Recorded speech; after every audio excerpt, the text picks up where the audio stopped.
very good to have you here this morning. Thank you. And are you in remission now? I am in remission. I was first diagnosed in 2007 with a rare form of mesothelioma, better known as well-differentiated mesothelioma. I then had a relapse in the year 2007, and I was offered several treatment options. One of those, of course, which I did agree to and undertake, was surgical removal of these lesions. The particular type of mesothelioma that I had is along the surface of the lining of your organs, and I was offered a combination chemotherapy treatment that I decided at that time that I would come back and reevaluate that later on. So I just elected to have the surgical removal of the lesions. The next question was still about your experience with cancer, and you pretty much answered that. How has your experience with cancer affected your family? Initially, when I was diagnosed, it was sheer terror for my family, my husband, and my children, who were all at home, and for my extended family, my parents. I think you question things about what will they do without you, who will be there to provide for their needs. But after that terror subsided, the dust settled, we turned to our faith, and we recognized that God is in control.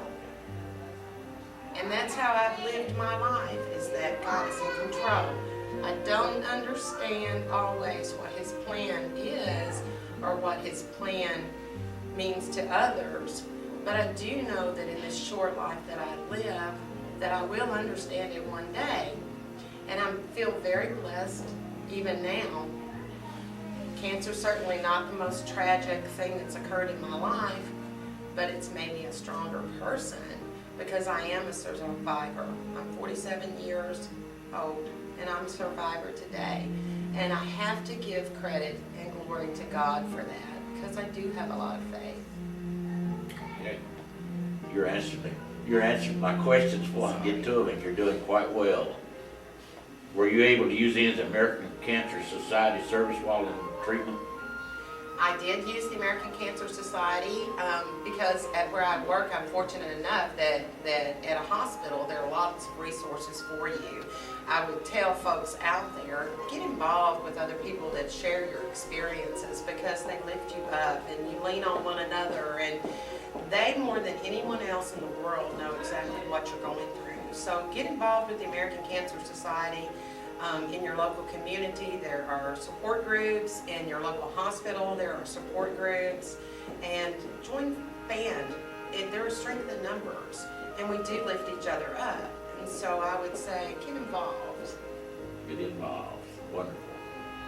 Is there anything else you would like to say that might help or give encouragement to others with cancer now? I would say one thing about cancer or any other tragedy that you might face in your life. Attitude truly is everything. Believe, have faith. Hand your problems over to God, but face them, and face them strongly and with determination, and overcome to the best of your ability. We don't know what the plan is, but we will one day, I believe that. And stay active. Get out there and exercise if you can. If you feel up to it today, don't sit on the couch.